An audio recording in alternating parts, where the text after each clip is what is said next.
માલપાથા બધા ઉજળા થઈ જાય, માલપાના મેલ બધા વયા જાય, બાપ તારે બધું પ્રાપ્ત થાય. હાવું પડે મહેનત. આ વડીલો બધા આ મોટા મોટા જેટલા દાતાઓ છે એ કઈક પેલા કહાણા છે. તન તોડ મહેનત કરી આપણા બાપ દાદાએ, તારે આપણે અહીંયા પહોંચ્યા. એમ ન માનતા, એમ ન મળી જાય. શીફડાના બી બજારમાં ખાધેલા પૂછો, હીરા બજારમાં કે નહીં, ભાવનગર ની બધા શીફડાના બીના પ્લાસ્ટિકના ઓલા પડીકા આવતા. તારે બધું થાય, ખાવાના મેળ નથી રહેતા. આ એમને થોડું મળે. હસ્તી ને ગુમાવ્યા વગર મસ્તી નથી મળતી. અલખના અંજવાળે ગયા, માલદેવજી મહારાજના હાથમાં તલવાર રહી ગઈ ને એક ધારી આમ રૂપાદેને જોયું. શું કરું હવે? મારે સાબિત તો કરી બતાવું. મારે પ્રમાણ, ભક્તિના કોઈ દી પ્રમાણ ન લેવાય, ગુરુના કોઈ દી પ્રમાણ ન લેવાય, શાસ્ત્રોના કોઈ દી પ્રમાણ ન લેવાય. અને એના પ્રમાણ લેવા જાય ને ત્યાં આપણે પૂરા થઈ જાય. સદગુરુના પ્રમાણ લઈએ કે આપણે બાપ? આ શાસ્ત્રોના પ્રમાણ લઈએ કે આપણે? મા બાપના પ્રમાણ આપણે લઈએ કે? આપણી માએ કહી દીધું કે આ તારો બાપ છે, પછી એના પ્રમાણ મગાય? હે ભાઈ, માએ કહી દીધું કે આ તારો બાપ છે, પછી એનો પ્રમાણ મગાય? ન મગાય. મા ઉપર ભરોસો જ રાખવો પડે મારે ને તમારે. એ આપણો બાપ હોય તો જ માએ કીધું. અમુક વસ્તુના પ્રમાણો નથી. શાસ્ત્રોનું પ્રમાણ ન લેવાય, સદગુરુનું પ્રમાણ ન લેવાય, ધર્મના કોઈ દી પ્રમાણ ન લેવાય. આ બધા જેટલા પ્રમાણ લેવા ગયા ને એ બધા પૂરા થઈ ગયા તો હજી પ્રમાણ આવ્યા નથી. ખલાસ થઈ ગયા. ઇતિહાસના પાના ખોલીને જોઈ લો. માલદેવજી મહારાજ સબૂત કરવા માટે ગયા કે કઈક આને બતાવવું તો છે. અહંકાર માણસનો હોય, એ અહંકારી વ્યક્તિ શું કરી નાખે એ નક્કી નહીં. આને મોજડી ઉપાડી રૂપાદે કે આ તારી મોજડી છે ને તારા સબૂત હું હવે એને બતાવું. હા, અને માલદેવજી મહારાજ મોજડી લઈને તલવાર લઈ અને રાજભવનમાં આવે ત્યાં તો રૂપાદે હામી મળી. ચક્કર ખાઈ ગયો. આને ત્યાં પાટમાં જોઈને આયા ક્યાં છે? શું છે આ બધું? બોલે તું અલખના અંજવાળે હતી? બોલે હું ગઈ જ નહીં. રૂપા કહે હું તો આજે તાળું મારેલું છે. અત્યારે ચોકીદારે તાળું ઉઘાડ્યું, તારે હું ઓરડામાંથી બહાર નીકળી, તમને હામી મળી. ન્યા ક્યાંથી હો? ગામના પાદરમાં હરિજન વાસમાં મેઘવાળ વાસની ઝૂંપડી, ન્યા હું ક્યાંથી પોગું? તો કે હું જોઈને આવ્યો આ તારી મોજડી, તું ત્યાં બેઠી થી. રૂપાદે કહે છે એ તમારો ભ્રમ છે, તમારી ભ્રમણા છે, બાકી હું ત્યાં ગઈ નથી. તો આ મોજડી કોની છે? તોળી રાણીએ એ તણ નર તાર્યા, જેસલ ખરડાની નારી રે.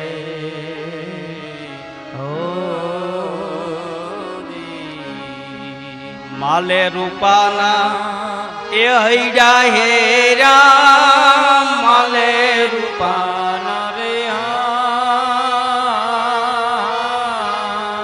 એ હૈડા હેરા. તેજી આરાધે મોજડી ઉતારી ગજનમાં, આરાધે મોજડી ઉતારી ગજનમાં. વાગે ભડાકા ભારી રે.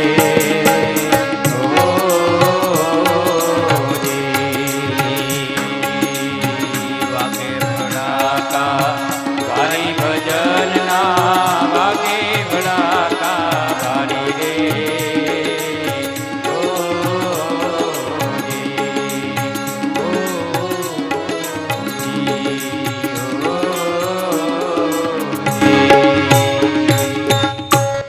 વિચારોનું પરિવર્તન કરી નાખે, પ્રકૃતિને ફેરવી નાખે, સ્વભાવને ફેરવી નાખે. એનું નામ સત્સંગ, એનું નામ કથા, એનું નામ ભજન.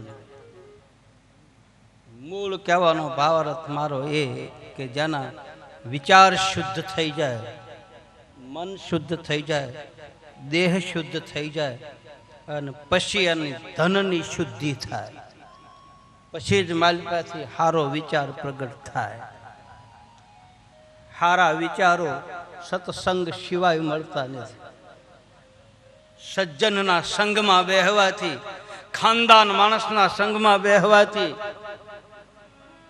જેનું ચારિત્ર હારું હોય, જેનું ઉજ્જવળ જીવન હોય, જેનામાં કંઈક વિચારો એવા હારા પડ્યા હોય, એની હારે બેહવાથી એને અંદરના વિચારો આપણી અંદર પ્રગટ થાય. એટલે કહે છે પહેલી ભક્તિ સંતનો સંગ કરવો અથવા તો સજ્જન પુરુષના સંગમાં બેહવું. અને ઈ જે કે ઈ સાંભળવું એ બીજી ભક્તિ. અને હાસું જ કે આપણને સલાહ હંમેશા સજ્જન પુરુષ આપણને હાસી જ સલાહ આપે, ખોટી આપતા નથી. ભલે આપણા હગા હોય કે ન હોય, ભલે આપણે એની હારે ઘનિષ્ઠ સંબંધ હોય કે ન હોય, પણ આપણે એને હારો માનીને પૂછવા જતા હોય તો એ વ્યક્તિ મને તમને કોઈ દી મોળો વિચાર આપશે નહીં. એ હારું જ કહે છે કે આમાં તારું ભલું થાય ભાઈ. ખબર પડશે તો કહે, નહીતર કહે છે કે ભાઈ મને આમાં બહુ ખ્યાલ પડતો નથી, તું કંઈક એવા માર્ગે જા અને એવા વ્યક્તિને પૂછ. એને જ સજ્જન પુરુષ કહે. પોતાના હોય એને તો સલાહ આપે જરૂર, પણ કોઈ એવો વ્યક્તિ આવી જાય ને એને હાસી સલાહ આપે, એનું નામ સજ્જન પુરુષ, એનું નામ સંતપણું, એનું નામ સાધુપણું, એનું નામ ભક્તપણું. કે ભાઈ તું આવું કામ કર તો તું સુખી થા. અમને ખબર પડે એટલી અમે તને કહી છે, આગળ કોઈ જાણકાર હોય એને પૂછી લે. વિચારોને ફેરવી નાખે સત્સંગ, વિચાર શુદ્ધ કરે છે. અમુક વ્યક્તિને શિખામણ લાગુ પડે, અમુકને ન લાગુ પડે. શિખામણ દેવા વાળાને ધ્યાન રાખવું પડે.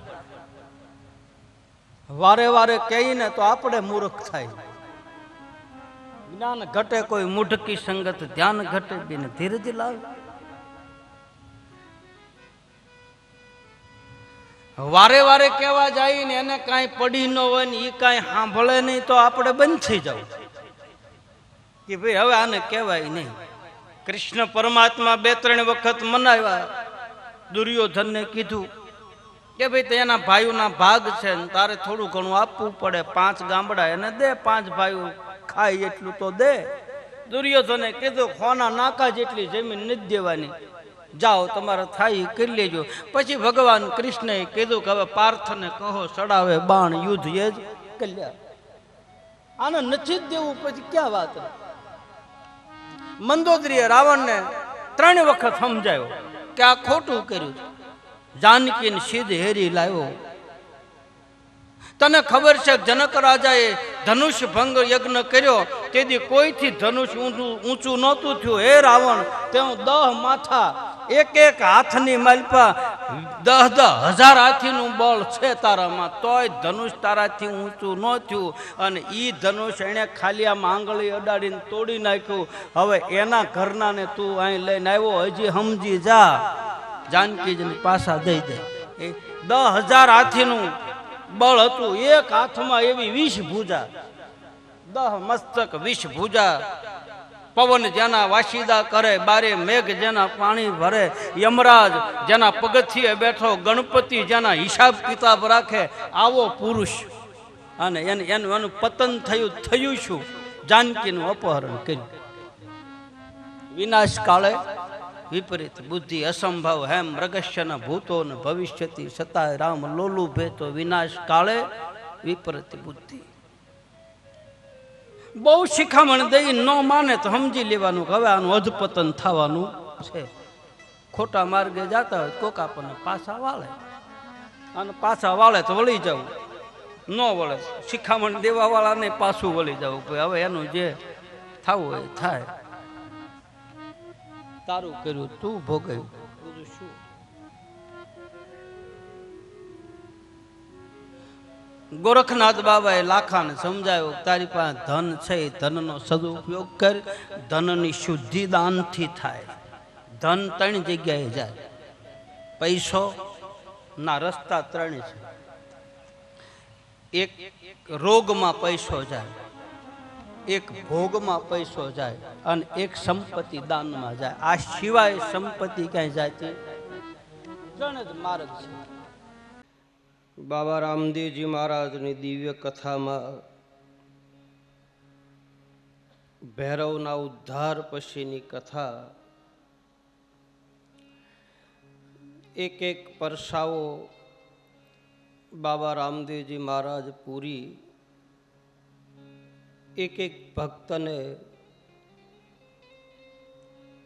મૂળ માર્ગ ઉપર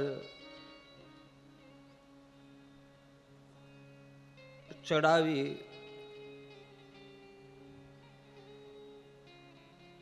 ભૈરવ ઉદ્ધારની કથામાં આપણે જોયું સદગુરુના ઋણમાંથી બાબા રામદેવજી મહારાજ મુક્ત થયા. ધીરે ધીરે આખા પોકરણગઢમાં ચારે બાજુ રામદેવજી મહારાજની ખ્યાતિ ફેલાણી છે.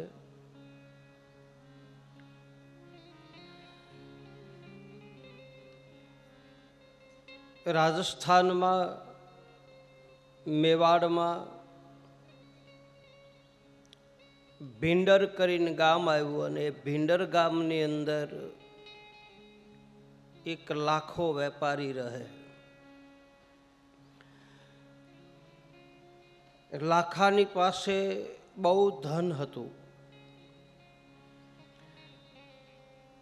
અતિ ધન ભેગું કરી લીધા પછી એની પાસે એક દુર્ગુણ પણ હતો અને એ હતો લોભ પ્રકૃતિ.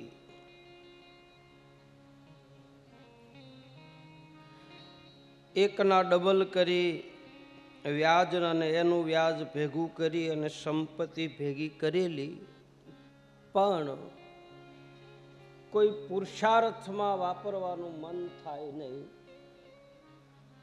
કોઈ પુણ્યદાન કરે નહીં. આવી લોભ પ્રકૃતિ વાળો પુરુષ એને દંડ દેવા માટે રામદેવજી મહારાજે આ એક યુક્તિ કરી.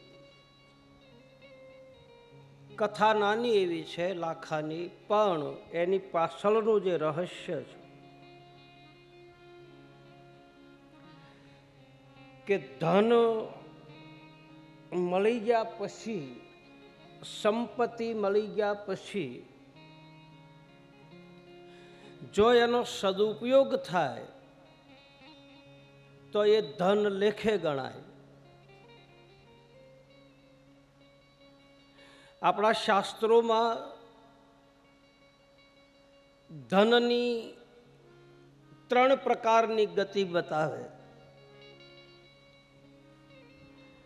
કાં તો ધન રોગમાં જાય, કાં તો ધન ભોગમાં જાય અને કાં તો ધન દાનમાં જાય. આ ત્રણ જ રસ્તા છે સંપત્તિના. નીતિથી કમાયેલું ધન નીતિમાં જાય, અનીતિથી કમાયેલું ધન અનીતિમાં જાય. નીતિથી કમાયેલા ધનની માલપા સુખ મળે, અનીતિથી કમાયેલા ધનમાં ઉપદ્રવ પેદા થાય. ધન કમાવું જરૂરી છે, બીજો પદાર્થ છે. ધર્મ અને અર્થ, અર્થ એટલે પૈસો. સંપત્તિ કમાવી જરૂરી છે, સંપત્તિ વગર કોઈને હાલતું નથી, બીજો પદાર્થ છે. પણ નીતિથી કમાયેલું ધન મને તમને સુખ આપે. કોકનું આંસકેલું, કોકનું જોર જુલમ કરીને જબરજસ્તીથી લીધેલું મને તમને સુખ ન આપે. તમે અહીંથી આમ જાઓ અને કોઈના ચપ્પલ ચોરીને પહેરી લો, પછી એ ચંપલ પહેરીને પાછું અહીં ન અવાય, કારણ કે કોક ભાળી જાય, ભય લાગે. એ વસ્તુ લઈ અને એની બજારમાં નીકળાય નહીં, ડર લાગે. એ સુખ ન આપે. ભલે નાની એવી વસ્તુ હોય, કોકનું આંચકેલું, કોકનું લીધેલું, કોઈની માથે જોર જુલમ કરેલું એ મને તમને સુખ ન આપે. સમુદ્ર મંથન થયું દેવતાઓ અને દાનવોનું શ્રીમદ ભાગવતમાં બતાવે. ભગવાને મોહિની રૂપ ધારણ કરી અને દેવતાઓને અમૃત પાઈ દીધું, દાનવોને વિષ આપ્યું, કપટ કરીને પાયું. પણ જ્યારે ભીહ પડી ત્યારે દાનવો ભાગ્યા, દેવતાઓ ભાગ્યા. કયો છે? હા, જ્યારે જ્યારે જરૂર પડે ત્યારે દેવતાઓ મેરુ ગુફામાં હંતાઈ જાય. અમૃત પીધું હોવા છતાંય, અમર બન્યા હોવા છતાંય, કારણ કે આંચકેલું છે, કપટ કરીને લીધેલું છે. એટલે કદાચ આપણે અમર તત્વ પ્રાપ્ત થઈ જાય ને તોય આંચકેલું સુખ આપતું નથી. કપટ કરેલું નહીં, નીતિથી જે કમાયેલું હોય એમાં મીઠાશ હોય. ભગવાન બુદ્ધ થયા. ભગવાન બુદ્ધ એક દિવસ વિહાર કરવા માટે નીકળ્યા. એક નગરની માલપા, નગર શેઠ ને બધા મોટા મોટા સંપત્તિવાન પુરુષો ભગવાન બુદ્ધને પોતાના ઘરે ભિક્ષા ઓરવા માટે લાઈનમાં ઊભા છે કે બાપજી અમારા ઘરે ભિક્ષા ઓરો, અમારા ઘરે ભિક્ષા ઓરો. હવે એમાં એક ગરીબ વ્યક્તિ 3 દિવસથી લાઈનમાં ઊભો છે, એનો વારો નથી આવતો. બરોબર એનો વારો આવવાની તૈયારી થાય અને સમય પૂરો થાય. 3જા દિવસે ભગવાન બુદ્ધે જોયું કે આ વ્યક્તિ 3 દિવસથી લાઈનમાં ઊભો છે, લાવે અને પૂછું. ભગવાન બુદ્ધે ની પાસે આવીને હાથ જોડ્યા છે. બાપજી આપ 3 દિવસથી હું તમને મારા ઘરે લઈ જવા માટે, મારા ઘરે પ્રસાદ લેવા માટે હું તમને નિમંત્રણ દેવા માટે આવું છું, પણ તમારા માણસો મને તમારી સુધી પહોંચવા દેતા નથી. હું ગરીબ વ્યક્તિ છું, એક નાની એવી હાટડી ચલાવનારો છું. આ બધા નગર શેઠ છે.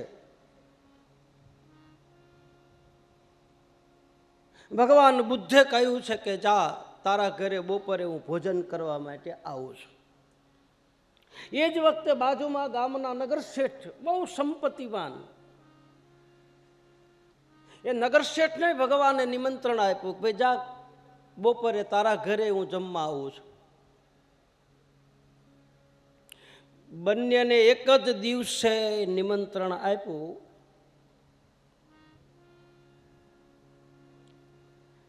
બપોરનો સમય થાય, ભગવાન આ ગરીબ વ્યક્તિના ઘરે આવ્યા, એક કોથળા ઉપર બેસાડ્યા. બાજરાનો રોટલો અને પથ્થર ઉપર લઢીને ચટણી બનાવેલી, એ ચટણી અને બાજરાનો રોટલો ભગવાન બુદ્ધને આપ્યો. ભગવાન બુદ્ધે બાજરીનો રોટલો ટુકડો ખાધો. અડધો રોટલો લઈને પોતાની જોડીમાં નાખ્યો. એની સામે જ નગર શેઠનો બંગલો હતો. ભગવાન એના ઘરે ગયા રોટલો ખાઈને. હવે આ તો નગર શેઠ હતા ભાઈ. 32 ભાતના ભોજન, કઢિયેલા દૂધ, ચાંદીના વાસણોમાં ભગવાન માટે થાળ તૈયાર કરેલો. ભગવાન બુદ્ધ આસન ઉપર બેઠા, બાજોટ ઉપર થાળી મૂકી, 32 ભાતના ભોજન, લાડુ, મોહનથાળ. ભગવાને જોડીમાંથી બાજરાનો ટુકડો હતો ને, ટુકડો 32 ભાતના ભોજનની માલપા એ ટુકડો મૂક્યો. એટલે ઓલા નગર શેઠે કીધું કે આ તો જંગલમાં રહેનારા સાધુને શું સ્વાદની ખબર પડે, આને શું ખબર પડે. એવો ભાવ એને નગર શેઠને અને એના ધર્મપત્નીને થયો. ભગવાને એક હાથમાં લાડવો લીધો ને એક હાથમાં બાજરીના રોટલાનો ટુકડો લીધો અને બે આમ મુઠ્ઠી વાળી અને આમ ભેગા કરીને મુઠ્ઠી આમ દબાવી તો બાજરાનો રોટલો હતો એમાંથી દૂધની ધાર ચાલુ થઈ અને લાડવો હતો એમાંથી લોહીની ધાર ચાલુ થઈ. નગર શેઠને કહે તે કે બીજાના ગળા કરી કરીને જે આ ભેગું કર્યું ને એનો લાડવો તું મને ખવરાય તો આમાં લોહી છે અને આ એની મહેનતનું છે. બોલ શું ખાવ, રોટલો ખાવ કે લાડવો ખાવ? નીતિથી કમાયેલું ધન મીઠાશ હોય, અનીતિથી કમાયેલા ધનમાં બીજાના નિહાકા હોય, બીજાનું દુઃખ હોય. માલિક, ધનનો સદુપયોગ થાય, કાં તો ધન દાનમાં જાય, કાં તો રોગમાં જાય, અને કાં તો ધન ભોગમાં જાય. એક ભાઈને 1 લાખ રૂપિયાની લોટરી લાગી. 1 લાખ રૂપિયા લઈને બજારમાં નીકળો, મદિરા પાન કર્યું. કોઈ જે ન પીતો હોય ને તેથી બરોબર એને પીધો, અને પીને બરાબર નાચવા વાળાની જે બજાર હતી, બજારમાં મુજરા કરવા વાળી હતી, એની બજારમાં એ વયો ગયો અને પ્યાલા ઉપર પ્યાલા માંડ્યો પીવા. 1 લાખ રૂપિયા 1 કલાકમાં ઉડાડીને હતો એવો પાછો આવ્યો. કાં તો સંપત્તિ ભોગમાં જાય,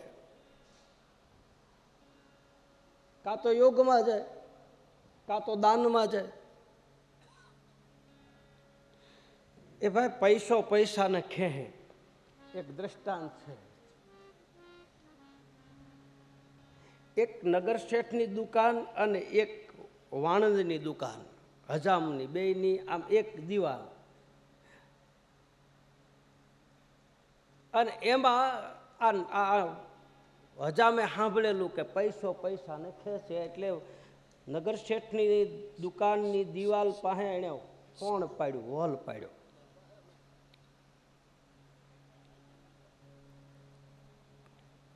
અને ન્યાય એને રાણી સિક્કો રૂપિયો મૂક્યો. એમ કે આ નગર શેઠના પૈસા છે ને એની તિજોરીમાંથી મારી ભણે વી આવે. પૈસો પૈસાને ખેંચે તો. અમદાવાદ સાબરમતીમાં તમે જાઓ ને તો ઓલા વાંદરાનું પિંજરું છે ને ત્યાં લખેલું છે, તમે જાઓ જોજો. ત્યાં લખેલું છે પૈસો પૈસાને ખેંચે. આ સૂત્ર ત્યાં લખ્યું છે કાંકરિયા, અને એમાં વાંદરું બેઠું છે. એ અખતરો કોકે કર્યો હોય છે, પૈસો પૈસાને કહેશે. એના લખવાવાળાને પૂછેલું કે ભાઈ આ લખ્યું છે તો આ વાંદરાના પિંજરામાં પૈસો ક્યાંથી આવે? તો કે અખતરો કર. એક ભાઈ હાથમાં રૂપિયો લઈ અને આમ જાળીમાંથી આમ હાથ લાંબો કર્યો, એટલે સામે ખૂણામાં વાંદરું બેઠું હતું. એને ઠેકડો માર્યો ને હાથ ધરુજી ગયો, રૂપિયો ઉયો ગયો વાંદરાની પાસે. હાસું કે પૈસો પૈસાને કહે, હાથમાં જ પડી ગયો. હવે આ હજામે નગર શેઠની દુકાનમાંથી રાણી સિક્કા રૂપિયા ખેંચાવવા માટે એનો 1 રૂપિયો મૂક્યો. પાછલી દિવાલે નગર શેઠની તિજોરી છે, હોપટ વણ પાડ્યું. હવે રાત્રિએ બન્યું એવું કે આ હજામના ઘરમાંથી ઉંદરડો નગર શેઠના તિજોરીમાં ગયો. તો એ દરમાંથી આલ્યો ને ત્યાં ઓલો હજામનો રૂપિયો લેતો ગયો, આમ દોડતો ગયો.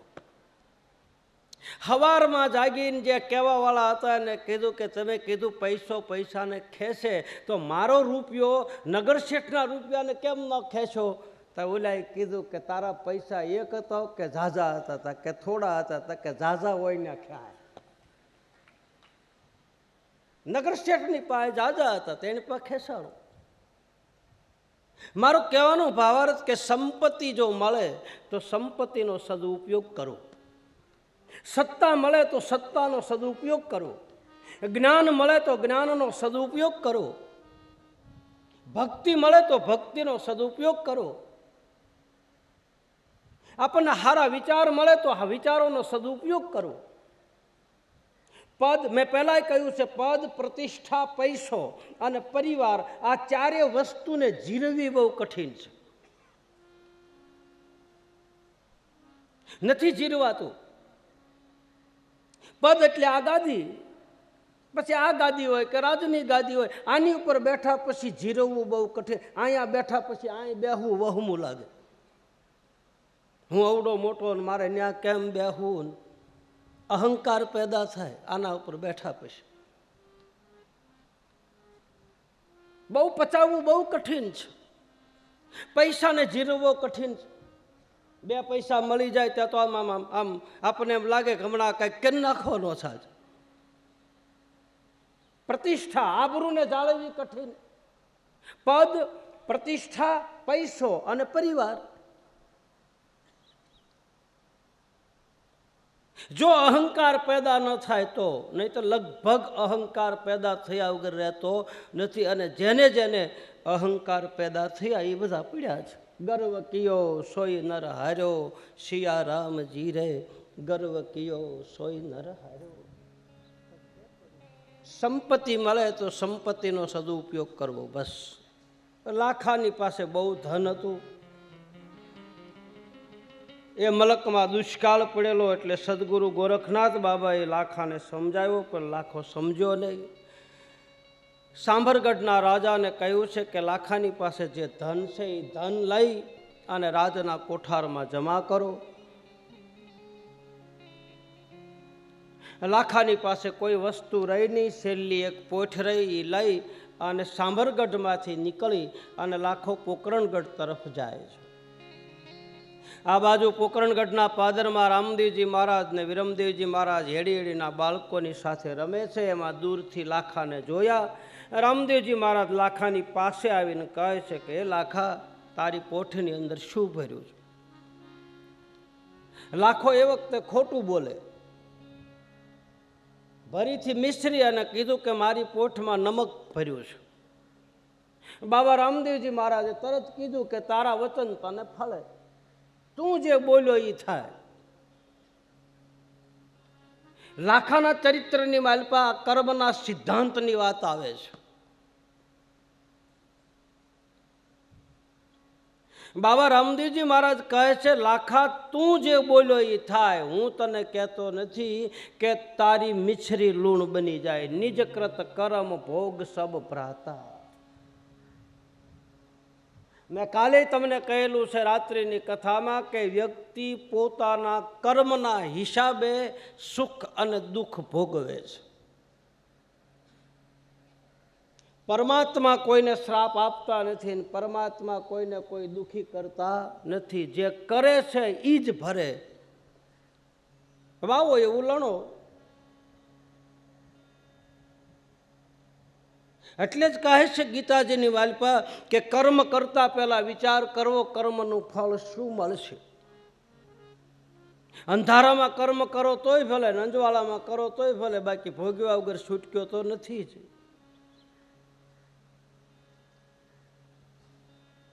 એક ડાયાભાઈ શાસ્ત્રી કરીને છે, ડાયાભાઈ શાસ્ત્રી એક પુસ્તક લખ્યું છે.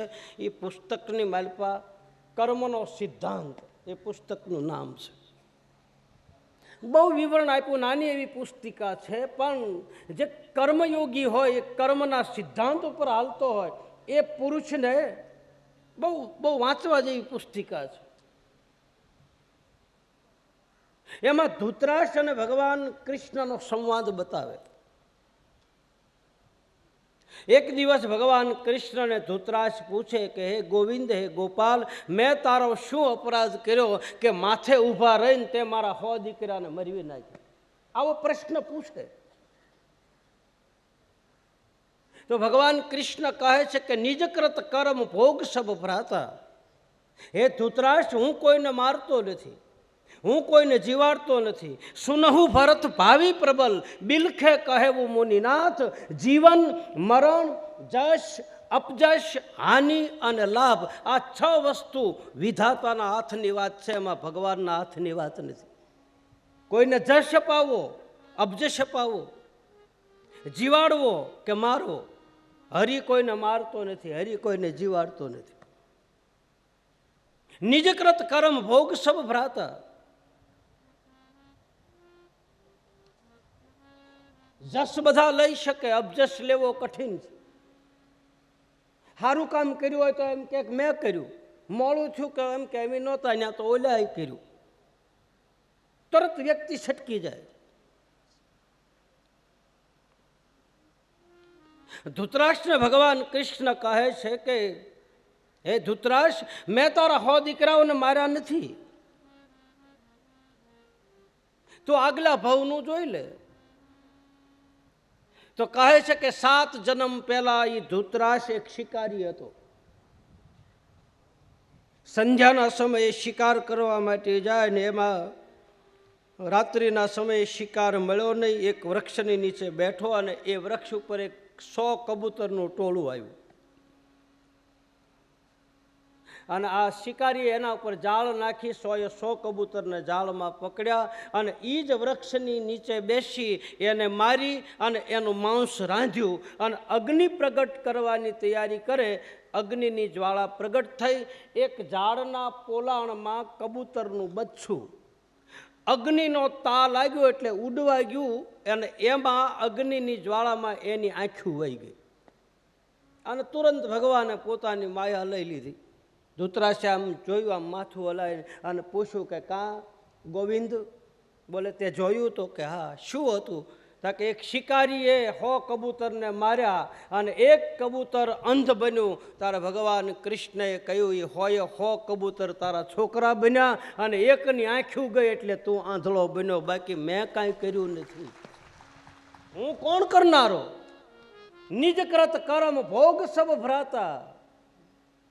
જીવાડવો, મારવો, ઉગારવો એ તો ભગવાન નિમિત્ત બનાવે કોઈને.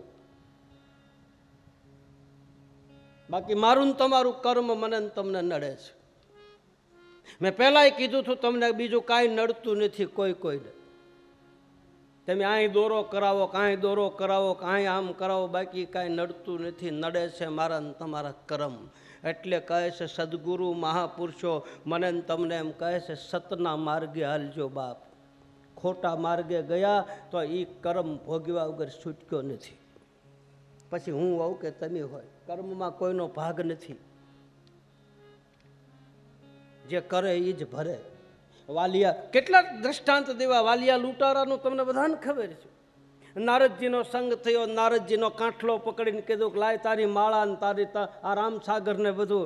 નારદજી કહે છે કે ભાઈ તું આ લઈ જા, વાંધો નહીં, પણ આ લૂંટફાટના આવા પાપના કર્મ કરે છો